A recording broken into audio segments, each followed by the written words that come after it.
이사하는 것이 보통 일이 아니죠. 이사를 한번 하면은 몸살이 납니다.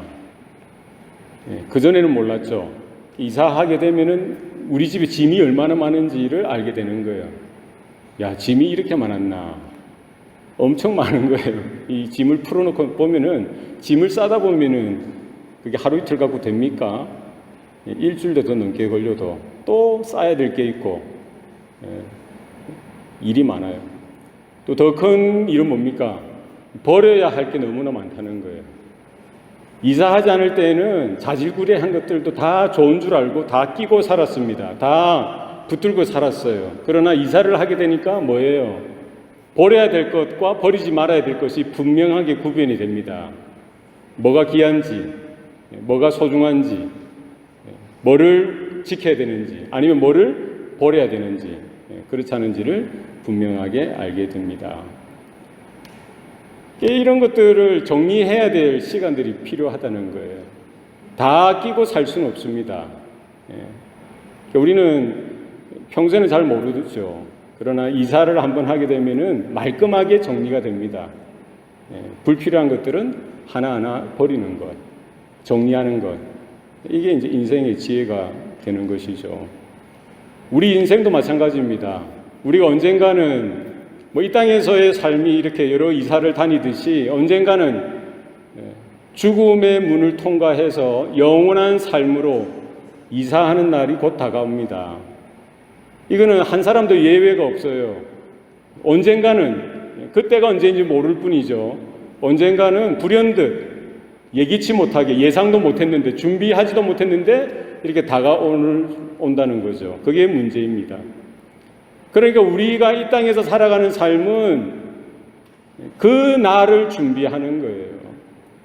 우리가 이 땅에서 얼마나 오래 사느냐, 그것도 중요할 수 있죠. 얼마나 건강하게, 의미 있게, 부유하게 누리면서 사느냐, 그것도 중요할 수 있지만 더 중요한 게 뭡니까? 우리는 영원한 삶으로, 영원한 나라로 이사가는 그 날을 준비할 수 있는 것. 이것이 성도의 지혜예요. 우리 믿는 자들이 늘 마음에 간직하고 준비할 수 있어야 한다는 것입니다. 그래서 오늘 하루를 살아가는 것, 이 땅에서의 삶이 결코 허투루 되어서는 안 됩니다. 언제를 준비해야 되는 거예요?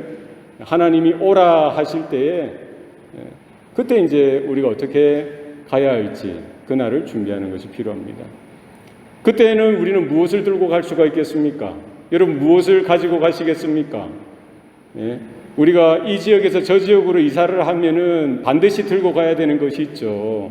그러나 또 버려야 되는 것이 있습니다. 우리가 하나님의 나라로, 영원한 삶으로, 영원한 나라로 이렇게 이사를 가게 되어질 때에 무엇을 가지고 갈 수 있겠습니까? 우리가 귀하다고 생각하는 것, 내가 소중하다고 생각하는 것, 내가 아깝게 여기는 것들을 가지고 갈 수 있습니까? 무엇을 가지고 가시렵니까? 우리가 소중하게 여기고 이 땅에서 귀하게 여기는 그 어떤 것도 하나도 우리는 가지고 갈 수 없다는 것이죠. 여러분, 돈을 들고 갈 수 있습니까? 억만금이 있어도 그 돈 일전이라도 들고 갈 수 있습니까? 들고 갈 수 없습니다. 세상의 권력도 마찬가지입니다. 명예도 마찬가지예요. 세상에서 누리는 그 어떤 것들도 아깝다고 해서, 귀하다고 해서 우리는 가지고 갈 수 있느냐? 하나도 가지고 갈 수 없습니다. 무엇만이 남습니까? 무엇만 가지고 갈 수 있어요? 오직 믿음만 우리가 하나님 앞에 나아갈 때에 가지고 갈 수 있는 거예요.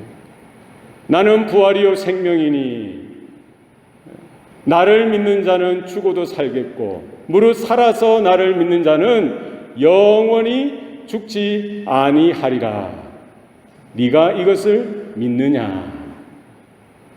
여러분, 주님이 요구하시는 그 질문 앞에 예, 제가 믿습니다. 예, 제가 믿기를 원합니다. 주님이 찾으시는 그 믿음을 우리가 준비하는 우리의 일생이 될 수 있기를 소원합니다. 믿음이 없이는 하나님을 기쁘시게 하지 못하나니 뭐예요? 하나님께 나아가는 자마다 그가 계신 것과 그를 찾는 이에게 상 주시는 이심을 믿어야 할지니라. 이 땅에는 구원받을 만한 이름이 하나도 없습니다. 오직 예수 이름 외에는 우리에게 구원이 되어질 이름이 하나도 없다는 사실을 여러분 기억하시고요. 우리가 이 땅에서 이사할 때도 여러 준비들이 필요하듯이 영원한 하나님 나라로 곧 언젠가 우리가 가게 될 때에 그날을 미리 날마다 항상 준비하는 저와 여러분 되시기를 축복합니다. 믿음이 중요하다는 거예요. 그래서 하나님은 우리에게 믿음을 주시기 위해서 무엇을 주셨습니까? 진리를 주셨습니다. 계시의 말씀을 주셨어요. 성경을 주셨어요. 생명의 말씀, 복음을 우리에게 주셨습니다. 그래서 믿음은 들음에서 나고 들음은 그리스도의 말씀으로 말미암느니라. 우리에게 필요한 그 영생의 소망을 주시기 위해서, 우리에게 믿음을 주시기 위해서 하나님은 뭐예요? 친히 계시해 주셔서 하나님의 생명의 말씀을 주셨다는 사실을 여러분 기억하실 수 있어야 할 것입니다. 우리에게 주신 이 하나님의 말씀, 성경, 구약 성경과 신약 성경이죠. 총 몇 권입니까? 몇 권을 주셨어요? 66권을 주셨어요. 구약 39권, 신약 27권. 이 성경을 우리는 뭐라고 이야기합니까? 성경의 내용이 무엇입니까? 성경의 핵심이 무엇입니까? 성경의 중심 사상, 그 중심 내용, 그 본질은 뭐에 대해서 이야기하고 있는 거예요? 거기에 되면 역사도 있고 문화도 있고 뭐 사람들이 살아가는 여러 가지 삶도 다 있습니다. 여러 내용들이 들어 있습니다만 그 성경을 관통하고 있는 하나의 흐름, 하나의 맥을 말하라고 한다면은 뭐를 이야기할 수 있어요? 하나님의 구원에 대해서 이야기하는 거예요.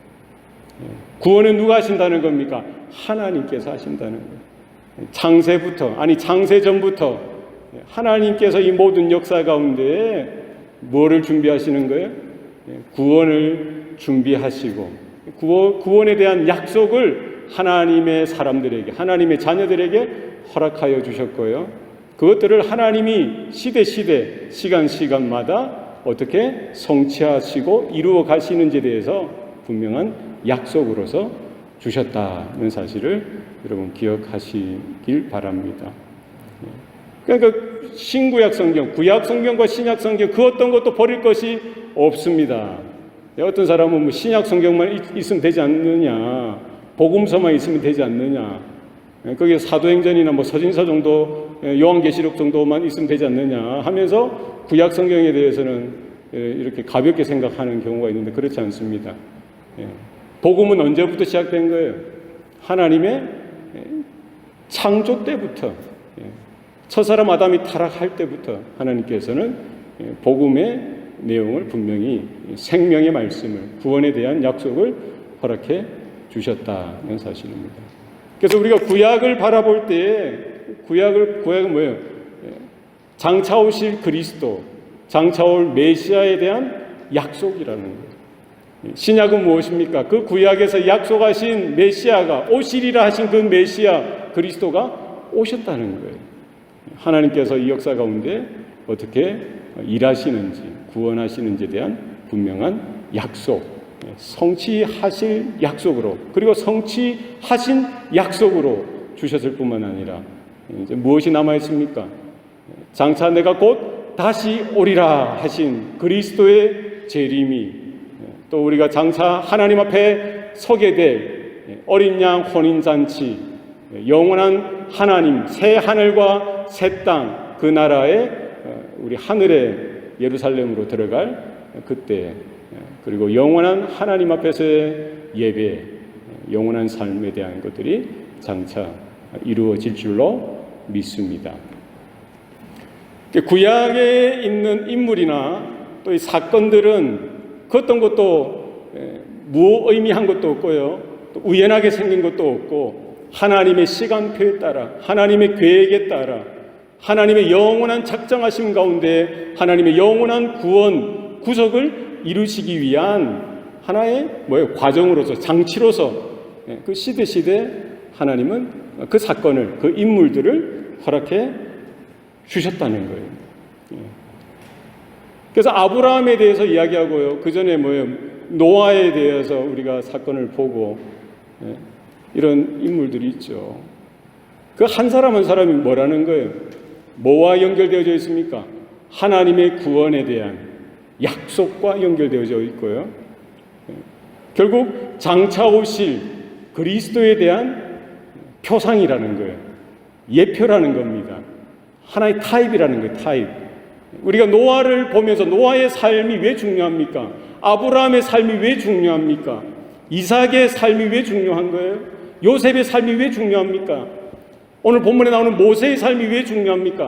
그들이 탁월한 삶을 살았기 때문입니까? 그들이 남다른 삶을, 인생을 살았기 때문입니까? 그들이 추구하는 그런 이상이나 철학이나 그런 꿈들이 어떤 좀 남달랐기 때문에 우리가 이런 것들을 연구하는 겁니까? 그렇지 않습니다. 그들이 걸어왔던 삶의 궤적이, 그들이 추구했던 이 모든 인생의 그 길들이 뭐를 향하고 있다는 거예요. 뭐와 맞닥뜨리고 있습니까? 오실 메시아 대신 그리스도를 향하고 있기 때문에 아브라함의 삶이 중요하고요, 이삭의 삶이 중요하고요, 야곱의 삶이 중요하고, 요셉의 인생을 우리가 그래서 연구해야 되고요, 모세도 마찬가지입니다. 뭐라는 거예요? 그들은 오실 메시아 그리스도에 대한 예표요, 표상이라는 거예요. 그들의 말이나 그들의 삶이나 그들의 남다른 그런 모습, 그 구석들을 통해서 뭐예요? 장차 오실 메시아 대신 그리스도 예수에 대한 하나의 그림자가 되어지고요, 결국 하나님의 오랜 시간표에 따라 때가 차면 하나님이 아들을 세상에 보내사 율법 아래에 나게 하시고 여자에게 나게 하셨다라고 성경은 분명히 말씀하고 있는 것이죠. 그래서 우리 모세의 삶을 통해서요, 모세가 이스라엘 민족에게서 얼마나 위대한 지도자입니까? 지금도 모세 하면은 그들은 아주 프라이드를 가지죠. 자부심을 가집니다. 아브라함 하면은 그들은 목에 힘이 들어가는 거예요. 모세 하면은 그들의 어깨에 힘이 들어가는 거예요. 다윗 하면은 그들이 눈빛이 달라집니다. 얼마나 자랑스럽게 생각하는지, 얼마나 그 위대한 인물인지, 영웅이고, 하나의 선지자 중에 한 사람으로서 민족을 일으켰고 민족을 구원했고 이끌었던 인물로서 보는 것이죠. 근데 거기에만 머물러 있는 거예요. 그들의 인생, 그들의 삶이 결국 무엇을 이야기하고 있는지, 모세의 삶이 무엇을 이야기하고 있는지에 대해서 그 본질을 깨뜨려 볼 수 있어야 되는데요, 그게 뭐예요? 그러지 못하고 거기에만, 그 인물 안에만 갇혀서요, 하나님께서 그 인생을 통해서, 그 사건을 통해서, 그 역사를 통해서 보여주시는 궁극적인 하나님의 구원의 아주 깊은 물줄기를 보지 못했기 때문에 분노하는 거예요. 짜증을 내는 겁니다. 화를 내는 거예요. 예수님께서 이 땅에 오셔서 뭐라고 말씀하십니까? 나는 율법을 폐하러 온 것이 아니라 율법을 완성하러 오셨다는 거예요. 1.1획도 사그러들지 않고 다 성취하시겠다라고 예수님께서 말씀하셨죠. 이 모든 율법과 모세가 보여주고 있는 것은 뭐예요? 결국 그 자체가 아니라 그 율법과 모세 혹은 모세의 오경을 통해서 보여주는 건 뭡니까? 오실 메시아 그리스도 예수, 거기까지 가야 되는데 가지 못하니까, 자신들의 전통이나 자신들의 자부심에 매여 있으니까 결국 뭐예요? 예수님이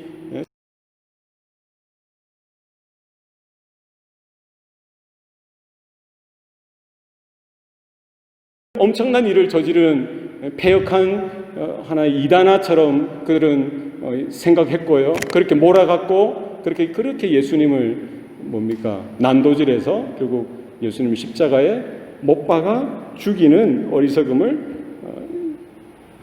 저지르게 되어지는 것이죠. 예수님만 그렇게 죽였습니까? 제자들도 그렇게 핍박하는 거예요. 베드로도 핍박했죠. 오늘 본문에 나오는 스데반 집사도 그렇게 박해를 합니다. 그걸로 끝납니까? 흩어져 있는 교회들을 향해서도 뭐예요? 도시락 싸들고 가서 청년 사울은 뭐예요? 밤에색에 있는 그 예수 믿는 교회들 다 핍박하고 박해하고 죽이려고 했던 것입니다. 왜 그랬어요? 그들의 율법을 모독했다는 거예요. 그들의 모세를 모독했다는 거예요. 그 위대한 그들의 전통을 예수님이 반박하고 그 제자들이 순응하지 않고 반박하고 있다라고 생각을 했던 것이죠.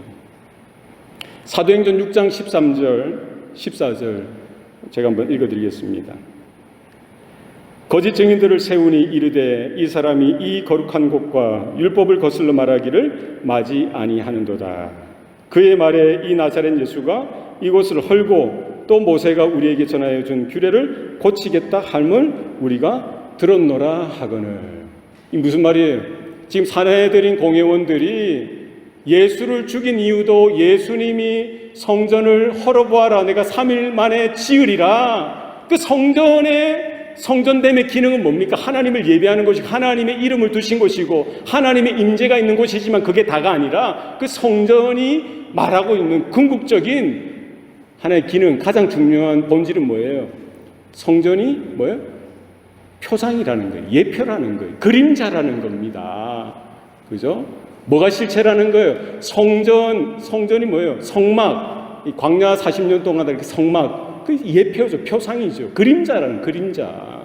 하나님을 만나고 하나님 앞에 나아갈 수 있는 그 성전, 성막은 하나의 예표요. 표상이라는 껍데기라는 거예요.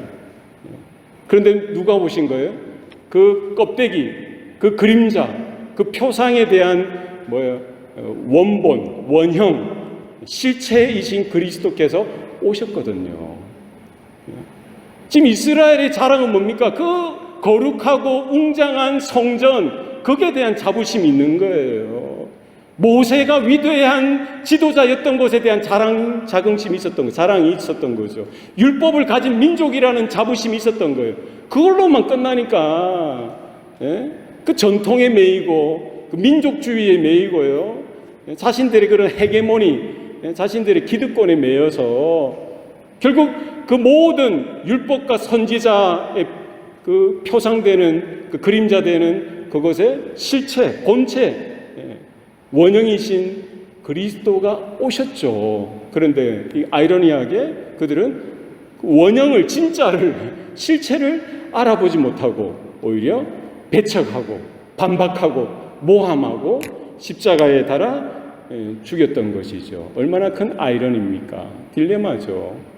그들은 하나님을 위해서 열심을 내고요. 율법을 위해서 지킨다라고 하는 명목으로 누구를 죽였어요? 예수님을 죽였던 거예요. 그런 논리로 지금 제자들을 핍박하고요. 지금 산헤드린 공회에서 똑같이 스데반 집사를 죽이려고 했던 것입니다. 스데반 집사의 설교는 뭡니까? 왜 아브라함에 대해서 이야기하고 왜 요셉에 대해서 이야기하고 왜 모세에 대해서 지금 이야기하고 있습니까? 하나님께서 이 역사 가운데, 이스라엘 역사 가운데 하나님이 구원을 이루어 가신다는 거예요. 그리고 그 아브라함이나 이삭이나 요셉이나 모세는 뭐라는 거예요? 하나님께서 허락하신 그 시대마다 허락하신 본체 대신 그리스도에 대한 그림자로서, 표상으로서, 예표로서 그들의 인생을 준비하셨고 허락해 주셨다는 거예요. 우리가 구약 성경을 읽을 때에 열쇠 대신 그리스도, 답 대신 그리스도, 이 그리스도를 통해서 성경을, 구약을 접근하지 못하면은 오해에 빠지는 거예요. 우리가 창세기부터 말라기까지 성경을 읽을 때 뭐를 가지고 읽어야 돼요? 실체를 붙들고, 본체를 붙들고, 원형 대신 그리스도, 약속의 대상 대신 그 그리스도를 통해서 여러분 성경을 보시고, 아브라함을 보시고, 이삭을 보시고, 요셉을 보시고, 모세의 삶을 여러분 보실 때에 이 아구가 딱 맞는 거예요. 하나님께서 어떻게 구원을 준비하셨고 이루어 가시는지에 대해서 거기에 감동이 있고 감격이 있고 깨달음이 있고 분명한 확신이 있게 될 줄로 믿습니다. 이스라엘의 역사를 보십시오. 하나님께서 모세를 지도자로 세우셔서 이제 400년 동안 살았던 그 애굽, 종살이하던 그 애굽에서 해방을 하도록 하십니다. 출애굽을 하죠. 홍해를 건넙니다. 이제 광야의 삶이 시작되어지고요. 40년 동안 광야의 인생을 살아가고, 그리고 약속하신 가나안 땅, 젖과 꿀이 흐르는 가나안 땅으로 들어가도록 허락해 주셨던 거예요. 하나님께서 이스라엘을 구원하셨던 그 출애굽의 사건도 뭐에 대한 예표가 될 수 있습니까? 영원한 구원자 대신, 영원한 화목제물 대신, 영원한 목자 대신 그리스도를 통한 구원, 우리 성도들 한 사람 한 사람이 구원을 받아서 우리가 하나님의 나라에 이르기까지 광야와 같은 이 인생길을 살아가는 삶에 대한 모습을 조명하고 있는 거예요. 그래서 출애굽할 때 10가지 재앙을 내리셨고요. 10번째 재앙이 무엇이었습니까? 장자의 죽음이죠. 유월절이죠. 유월절도 이스라엘은 지켜야 되는 거예요. 유월절 왜 지킵니까? 유월절을 통해서 하나님은 뭐를 이야기하고 있어요? 유월절 어린 양 대신 그리스도의 죽음, 그분의 피를 통해서 구원받게 되어질 것에 대해서 미리 예표하셨다는 거예요. 표상으로 그 사건을, 그 절기를 허락해 두셨던 겁니다. 누구든지 하나님의 진노를 피하기 위해서 그 죽음의 사자가 그 땅을 덮을 때에 그 죽음의 심판을 피하기 위해서 오직 유일한 길은 뭡니까? 어린 양을 잡아서 그 집에 문방과 좌우 설주에 그 피를 바르는 거예요. 이게 하나님의 언약입니다. 이게 하나님의 구원의 방식입니다. 다른 거 필요 없어요. 인간의 그 어떤 노력이나 지혜나 지식이나 경험이나 그 어떤 열심이 아니라 뭐라는 거예요? 철저하게 하나님이 요구하시는 대로 순종하면 된다는 거예요. 믿고 따라오면 된다는 거예요. 하나님께서 시키시는 대로 하면 되는 거예요. 예?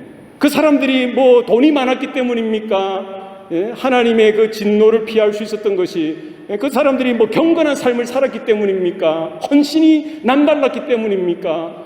그렇지 않습니다. 우리가 볼 때는 좀 더 열심히 있는 것 같고 좀 더 남다른 것 같지만 그게 소용이 없는 거예요. 아무리 그거를 여러분 100년을 그렇게 열심히 살아보세요.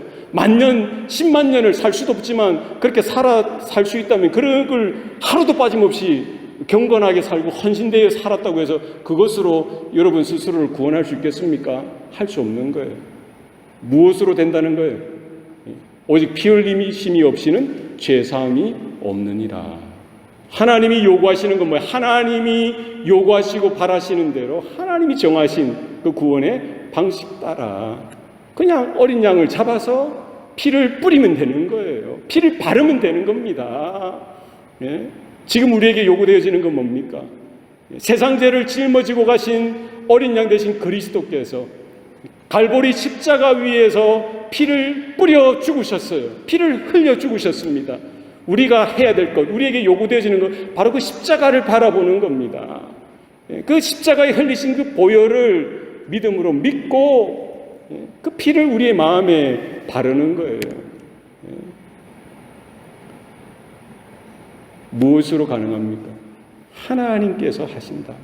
하나님의 은혜다는 사실을 여러분 기억하실 수 있기를 바랍니다. 광야의 길에서도 마찬가지죠.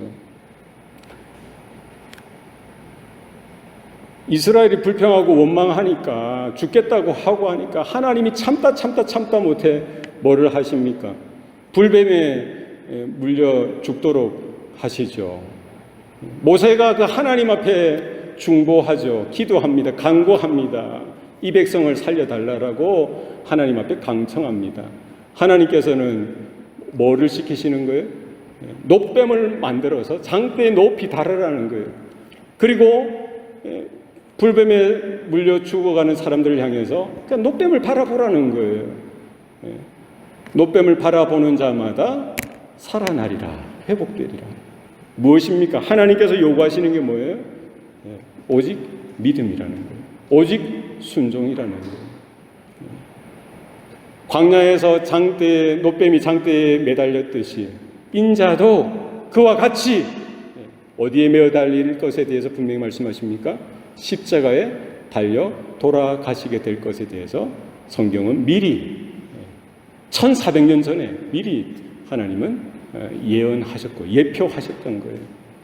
우리가 성경에 나오는 이런 제사법도 마찬가지죠. 하나님 앞에 나아갈 때 그냥 나아가서는 안 되는 거예요. 얼마나 철저하게 준비해야 되는지 모릅니다. 레위기서를 여러분 읽어보십시오. 출애굽기뿐만 아니라 레위기를 읽으면 얼마나 어렵습니까? 이게 얼마나 정결법이나 얼마나 제사법이 복잡하고 어려운지 모릅니다. 그러나 거기에 나오는 것 하나하나를 뭐를 통해서 볼 때 우리가 풀리는 거예요?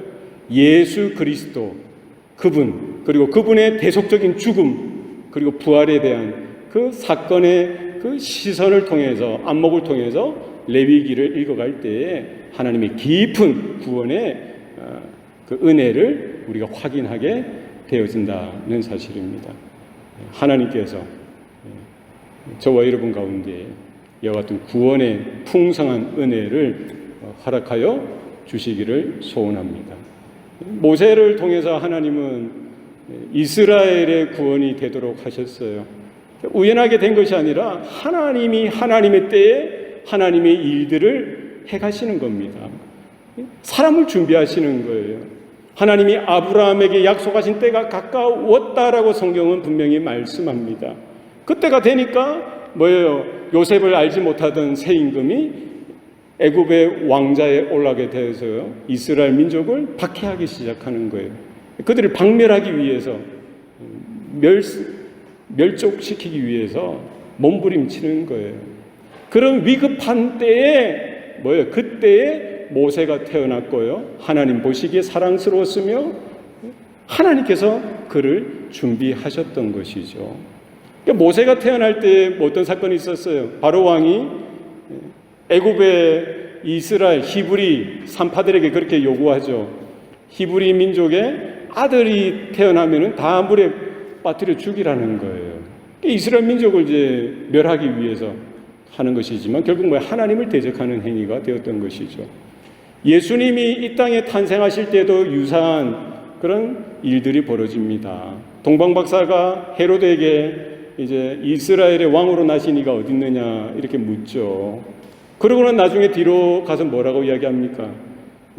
그 왕으로 태어난 아기가 어디에서 났는지 어느 때 났는지 나중에 알려달라는 거예요. 그러면 자기도 가서 경배하겠다라고 이야기하죠.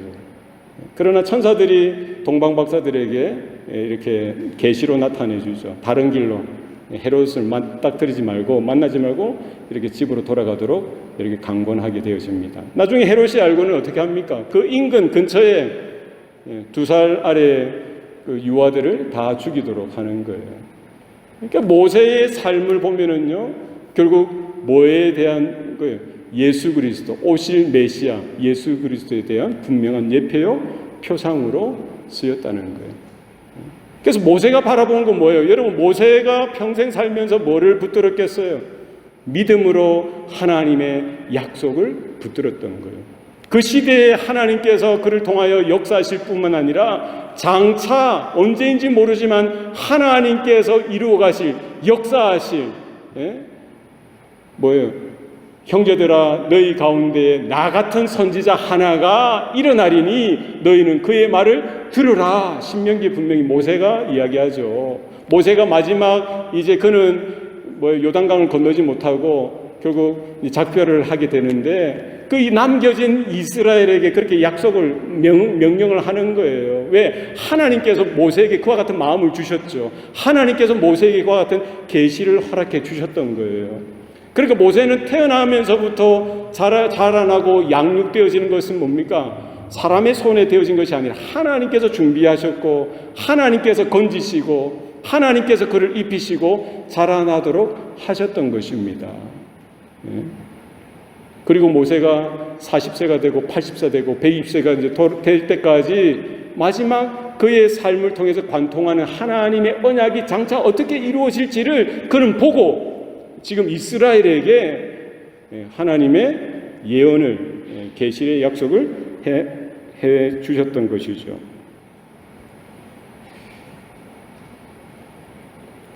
신명기 18장 15절입니다. 제가 읽어드리겠습니다. 내 하나님 여호와께서 너희 가운데 내 형제 중에서 너를 위하여 나와 같은 선지자 하나를 일으키시리니 너희는 그의 말을 들을지니라. 모세는 뭐를 바라본 거예요?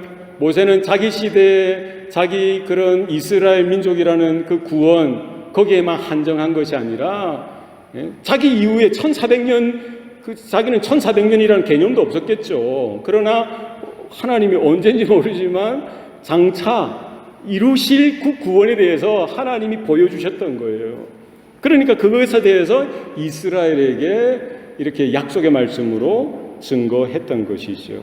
내 형제 중에서 너를 위하여 나와 같은 선지자 하나를 일으키시리니 너희는 그의 말을 들을지니라. 할렐루야. 그러니까 뭐예요? 모세는 자기는 표상에 불과하다는 것을 알았죠. 자기가 그렇게 위대한 사역을 하고요, 엄청난 일들을 했죠. 하나님을 대면하고 하나님의 음성을 들었고요, 여호와의 친구라는 별칭도 얻었습니다. 여호와를 40일 동안 그 시내산에서 맞닥뜨리면서 독대하면서 내려올 때는 모세의 얼굴이 광채가 났어요. 얼마나 엄청난 그런 경험이겠습니까? 얼마나 엄청 영적으로 높은 자리였습니까? 그럼에도 불구하고 모세는 뭐라는 거예요? 표상에 지나지 않는다. 예표에 지나지 않는다. 그림자라는 거예요. 그런데 이스라엘 민족은 뭐를 더 붙드는 거예요? 뭐를 더 높이는 거예요? 이스라엘의 위대한 지도자 모세를 더 높이는 거예요. 그건 그림자예요. 표상에 지나지 않는데 거기에 매여 있는 거예요. 그러니까 실체 대신 그리스도가 오셨으면은 그리스도를 알아보고 진짜가 왔으니까, 원형이 왔으니까, 실체가 오셨으니까 그분을 알아보고 그분의 말씀을 들어야 되는데 그러지 않았다는 거예요. 그게 딜레마죠. 딜레마라는 거예요.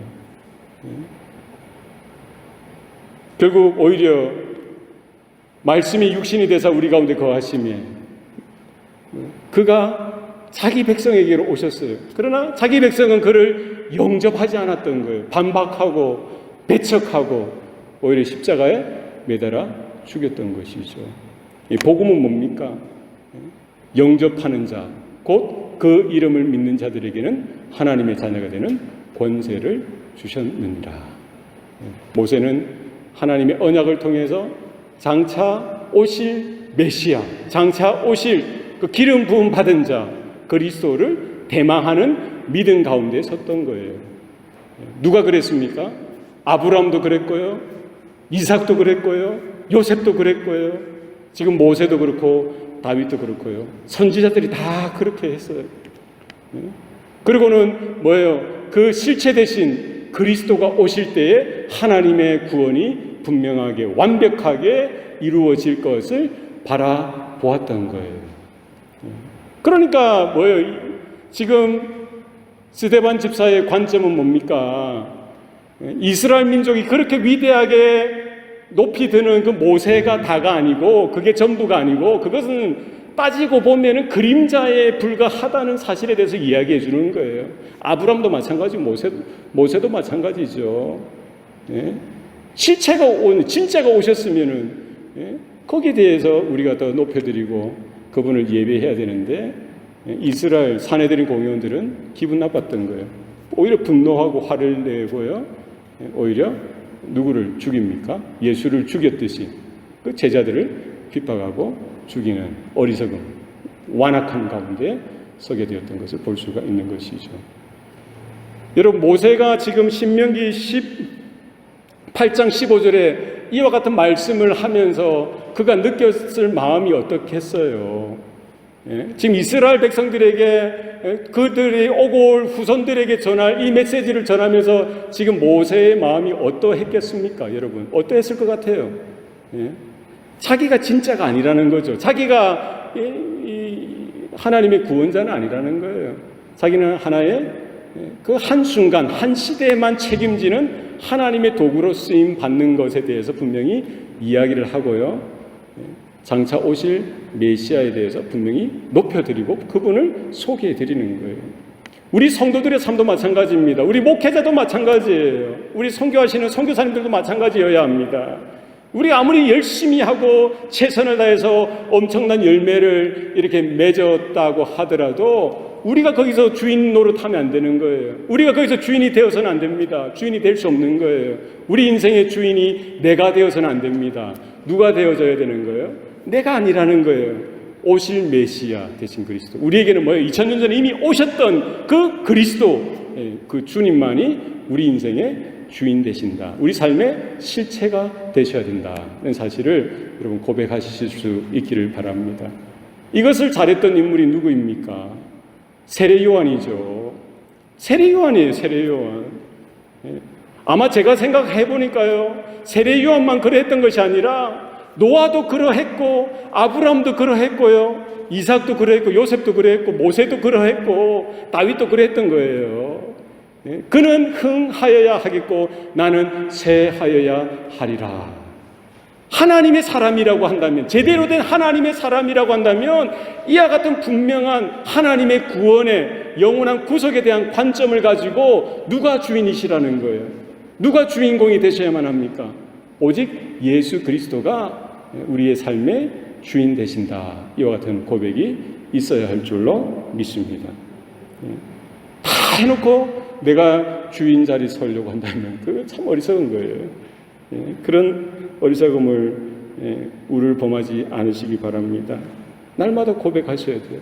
날마다 자기를 부인하시고 자기 십자가를 지고 주님을 쫓아가야 됩니다. 내가 앞장서고 주님 따라오세요, 이런 경우가 많습니다. 그러시면 곤란합니다. 주님이 가자 하실 때 우리는 그냥 따라가는 거예요. 쫓아가는 겁니다. 모세는 그렇게 했습니다. 하나님이 이끄시는 대로, 하나님의 뜻대로, 하나님의 말씀이 거하는 그 길을 따라 걸어갔던 것을 볼 수가 있는 것이죠. 계시록 15장 3절 말씀 제가 읽어드리겠습니다. 여러분 한번 찾아보실래요? 계시록 15장 3절. 언제까지 우리가 주님을 따라가야 됩니까? 언제까지 주님을 인정하고 주님이 주인 되심을 고백해야 됩니까? 언제까지라는 거예요? 끝까지 그러하셔야 됩니다. 모세는 그렇게 했어요. 모세는 그렇게 했습니다. 여호와의 종으로 살았습니다. 자, 계시록 15장 3절 우리 한 목소리로 읽어보겠습니다. 시작. 하나님의 종 모세의 노래, 어린 양의 노래를 불러 이르되 주 하나님 곧 전능하신 이시여 하시는 일이 크고 놀라우시도다. 만국의 왕이시여 주의 길이 의롭고 참되시도다. 아멘. 이와 같은 모세의 노래가 오늘 이 아침에 저와 여러분의 노래가 될 수 있기를 바랍니다. 우리의 노래가 되어져야 됩니다. 하나님을 높여드리고 어린 양 되신 그리스도를 높여드리고 전능하신 하나님 되시고 하나님의 구원을 이루시고 여전히 만국의 주가 되시고 열국의 열방의 주인 되시는 그리스도를 인정하고 그분이 이루어가실 그 구원에 대해서 우리가 인정하고 또 높여드리는 은혜가 저와 여러분 가운데도 있기를 바랍니다. 모세가 이제 바로 궁전에서 길리움을 당하죠. 바로 왕의 딸의 아들로 입양을 받아서요, 이제 40년 동안 성장을 합니다. 얼마나 잘 자랐겠어요? 얼마나 좋은 교육을 받았겠습니까?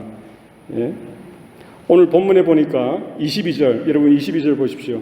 모세가 애굽 사람의 모든 지혜를 배워 그의 말과 하는 일들이 능하더라. 그러니까 최고의 학문을 배웠어요. 가장 좋은 교육을 배웠습니다. 그 모든 지혜를 배웠다고 하고요. 그의 말은 뭐예요? 랭귀지죠. 수사학을 이야기합니다. 그러니까 말도 잘했던 거예요. 남들 앞에서 리더십이 있었던 거죠. 말을 유창하게 잘하죠. 그리고 또 뿐만 아니라 모세가 하는 모든 일들이 다 능했던 거예요. 탁월했던 겁니다.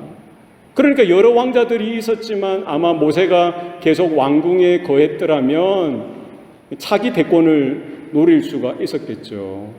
모르는 일이네요. 아주 똑똑하고 유능한 왕자들 중에 한 사람이었으니까 최고의 자리에 올라갈 수 있는 가능성도 있었습니다만 모세는 그 길로 가기로 결정한 것이 아니라 어디로 갔습니까? 다른 길로 간 거예요. 23절 보십시오. 나이가 40이 되매 그 형제 이스라엘 자손을 돌볼 생각이 나더니. 이제 40이 되니까 뭐예요? 이제 사리분별력이 생기고요. 하나님께서 왜 자기를 그 자리에 세우셨는지, 왜 40년 동안 그와 같이 양육되어지고 훈련되어지고 이렇게 준비하도록 하셨는지를 생각하기 시작한 겁니다. 그리고는 어떻게 하죠? 자기 형제 이스라엘을 돌아볼 마음이 생겼던 거예요. 자기 민족에 대해서 생각하게 되어진 것이죠. 그래서 히브리서에 보면은 모세가 어떻게 했다는 거예요? 모세는 믿음으로 바로 왕의 공주의 아들이라 여김을 거부했다는 거예요. 오히려 자기 동족 이스라엘과 고난받기를 좋아했다라고 히브리서 기자는 분명히 말씀하고 있습니다. 모세가 걸었던 인생의 궤적은 뭡니까? 자기 부인의 길을 걸었던 거예요. 자기 부정의 길을 걸었습니다. 자기가 그 길에 계속 서 있었으면 출세하고 잘 살 수 있는 길이지만 자기의 뜻이나 자기의 꿈이 아니라 모세는 뭐를 생각했어요? 하나님의 부르심, 하나님의 뜻, 하나님께서 왜 자기를 이 자리에 세우셨는지에 대해서 생각하고요. 모든 것들을 부정하고 모든 것들을 버리고 무엇을 선택했어요? 자기 동족, 히브리 민족을 선택하는 그 고난의 길을 선택하게 되어진 것이죠. 예수님도 마찬가지입니다. 예수님은 뭐예요? 원래 하나님이셨죠. 하나님이셨습니다. 자, 빌립보서 2장 5절 제가 읽어드리겠습니다. 너희 안에 이 마음을 품으라. 곧 그리스도 예수의 마음이니. 자, 6절입니다. 그는 근본 하나님의 본체시나 하나님과 동등됨을 취할 것으로 여기지 아니하시고 오히려 자기를 비워 종의 형체를 가지사 사람들과 같이 되셨고 사람의 모양으로 나타나사 자기를 낮추시고 죽기까지 복종하셨으니 곧 십자가에 죽으심이라. 아멘. 예수님도 그래 하셨어요. 예수님이 그냥 하늘 보좌에 계신다고 해서 아무런 문제가 생길 것 없습니다. 그건 그 자리에 있으면 되셨던 거예요. 그러나 뭐예요? 하나님의 뜻을 바라보고 하나님과 동등됨을 취할 것으로 여기지 아니하시고 다 포기하시고 다 부인하시고 부정하시고 낮아지시는 길을 선택했던 거예요. 고난의 길을 선택했던 겁니다. 자기를 비워서 종의 형체를 가지시고 저와 여러분들과 같은 이 몸을 입으셨던 것입니다. 그 사람의 모양으로 나타나셨고요. 베들레헴, 말구유, 마구간, 그 제대로 된 방도 없이요. 마구간에서 태어나고 말구유에 누이셔야만 했던 바로 그 아기 예수 그리스도가 하나님의 구원의 길이 되신다는 사실을 여러분 기억하시기 바랍니다. 우리가 생각할 때는 왕궁에서 제대로 된 그 모습, 그런 형편에서 자라나면 좋을 테지만 예수님은 그런 길을 선택하신 것이 아니라 계속 낮아지는 길, 고난의 길, 자기 비하의 길을 선택하시고요. 끝까지 내려가시고 어디까지 내려가셨어요?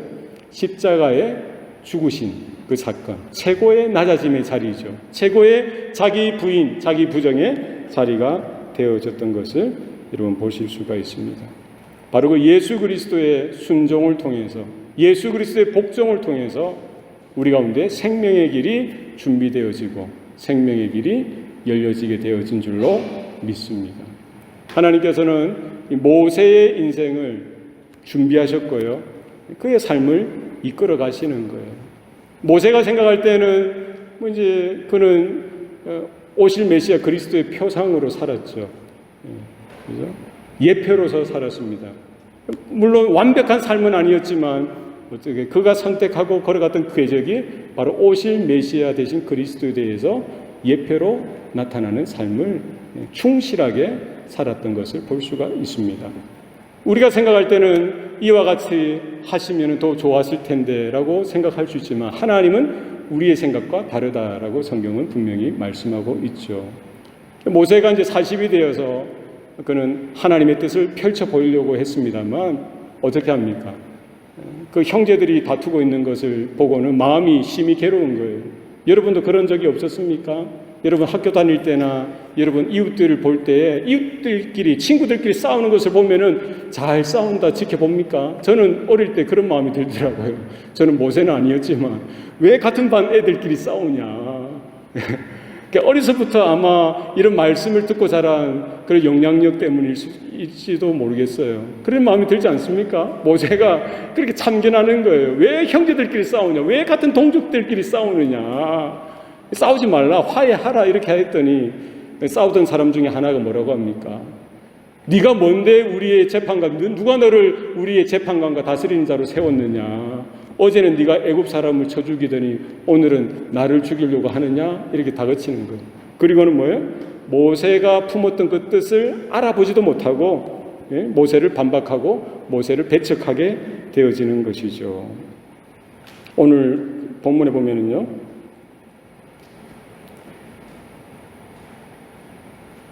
자 25절 보십시오. 25절. 그는 그의 형제들이 하나님께서 자기의 손을 통하여 구원해 주시는 것을 깨달으리라고 생각하였으나 그들이 깨닫지 못하였더라. 모세는 생각할 때 자기가 품었던 그 뜻, 하나님의 구원에 대한 뜻을 자기가 깨달은 것처럼 그 형제들, 그 동족들도 깨달았을 것이라고, 깨달았으면 좋겠다라고 생각했으나 정작 깨닫지 못하고요, 모세를 이해하지도 못하고 모세를 받아들이지도 못하고 모세를 어떻게 합니까? 배척하는 거예요. 배척하고 결국 모세는 어떻게 합니까? 광야로 가서 양을 키우고 목동으로서 40년을 더 보내야만 했던 것이죠. 예수님께서 이 땅에 오셨을 때도 마찬가지입니다.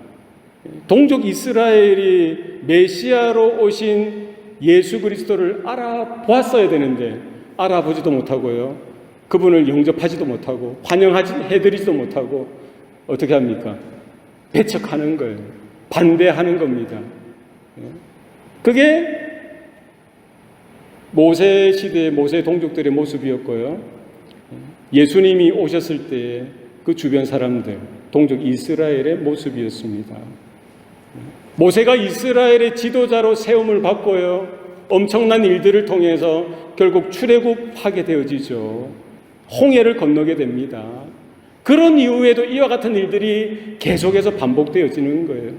목이 마르면 목이 마르다라고 짜증내고 분노하고 화를 내면서 모세를 향하여 삿대질을 하기 시작하죠. 배고프면 배고프다고 해서 그것 때문에 또 모세를 향해서 배고파 죽겠다라고 이야기하죠. 왜 우리를 이 광야로 끌고 왔냐고, 애굽에 매장지가 없어서 죽을 곳이 없어서 우리를 이렇게 끌고 왔냐고, 애굽에는 먹을 것도 많고 부추도 있고 마늘도 있고 파도 있고 고기도 많고 그 시절이 더 좋았는데 이런 소리를 하는 거예요. 그러니까 이스라엘은 끝까지 모세를 이해하지 못합니다.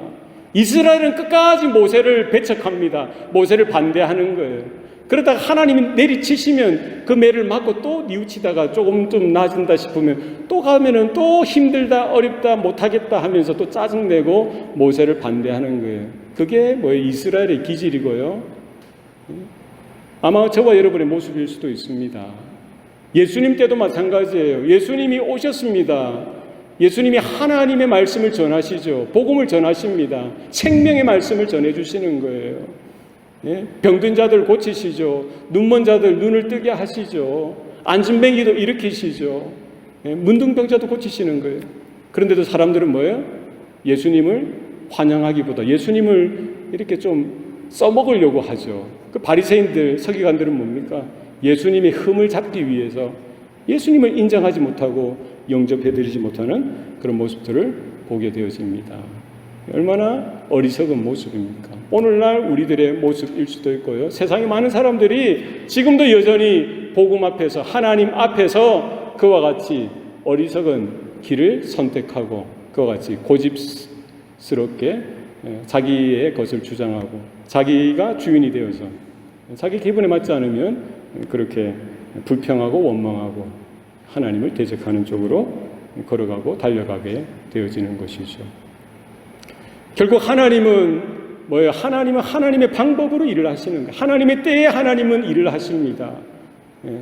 그래서 우리가 볼 때는 모세가 40세 때 쓰임 받았으면 더 좋았을 텐데 라고 생각할 수도 있죠. 좀 빨리, 빠른 방법으로 좀 더 일할 수 있는 그 나이 때에 더 하면 더 잘할 텐데, 우리 생각이죠.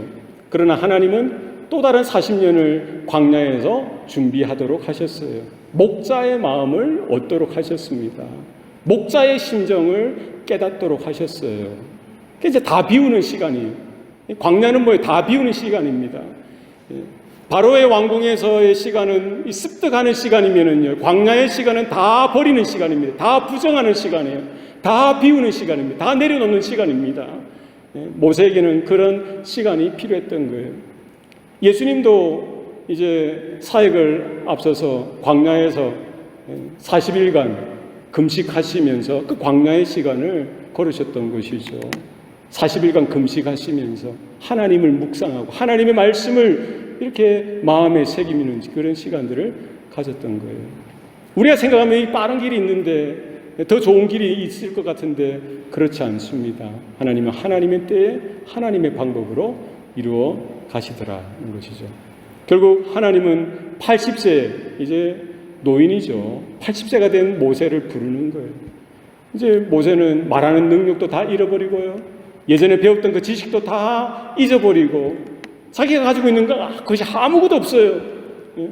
하나님이 그냥 그런 모세를 불러주시고 모세에게 하시는 말씀이 뭐예요? 뭘까요? 네가 아니라 내가 한다. 구원은 너에게 있는 것이 아니라 나에게 있는 것이다 라고 말씀해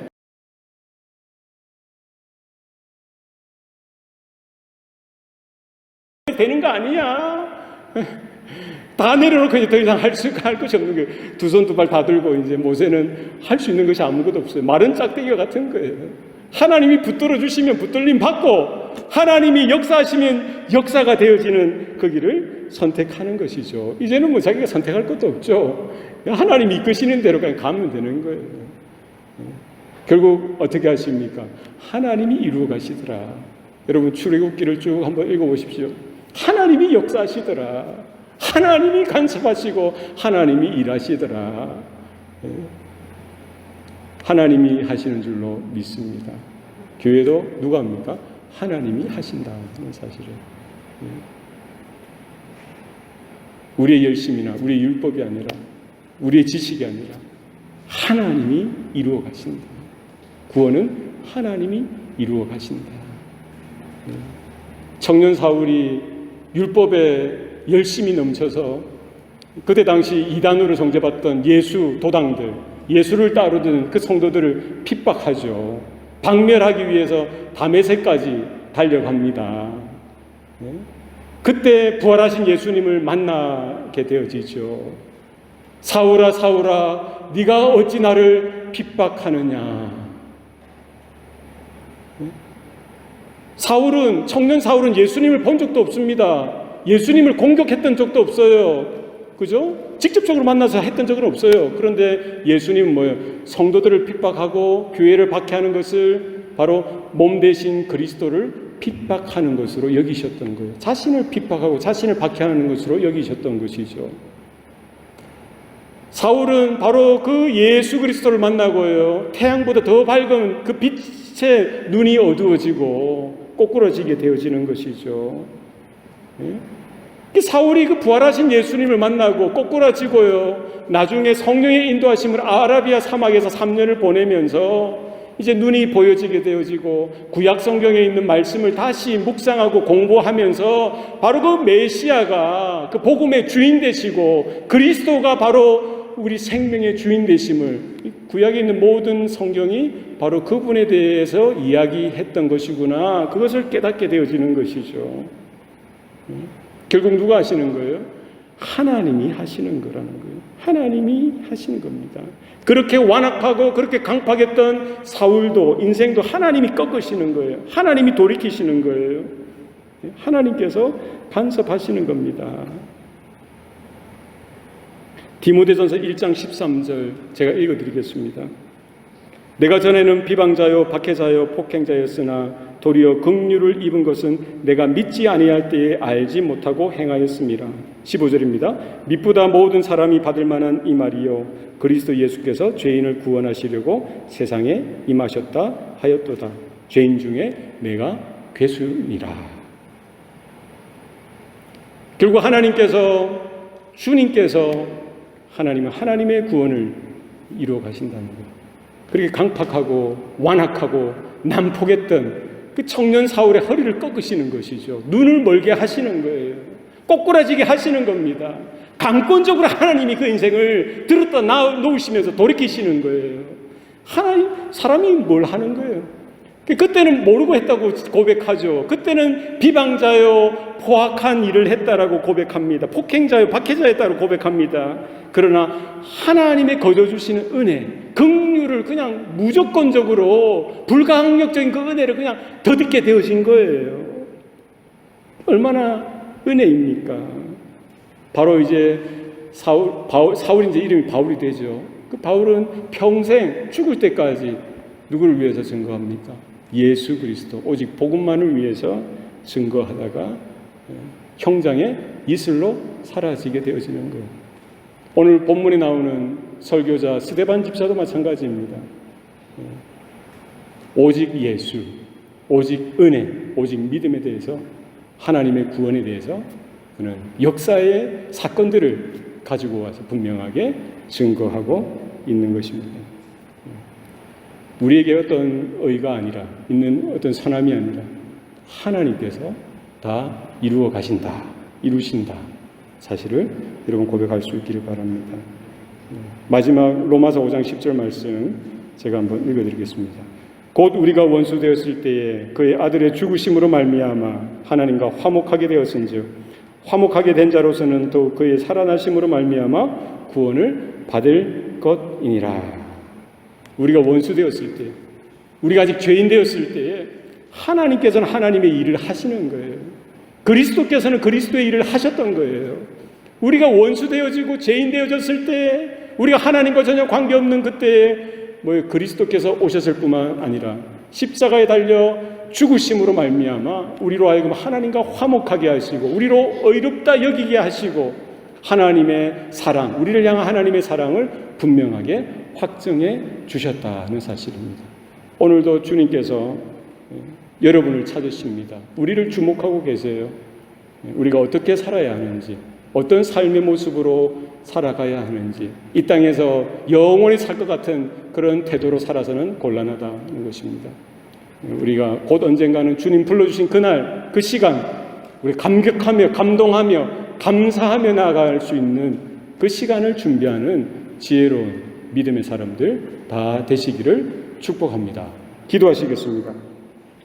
살아계신 아버지 하나님, 오늘도 우리에게 생명 주시고 또 구원의 은혜를 베풀어 주시니 감사합니다. 사랑하는 주의 성도들, 주의 자녀들, 하나뿐인 우리 인생 허투루 살지 않도록 도와주시고 오직 믿음, 오직 은혜, 오직 예수 그리스도의 그 복음을 위해서 우리 하나님의 부르심에 순종하여 믿음으로 살아드리는 우리 성도들 다 될 수 있도록 하나님 붙들어 주시고 역사하여 주시옵소서. 모든 것 감사드리옵고 예수님 이름으로 기도하옵나이다. 아멘.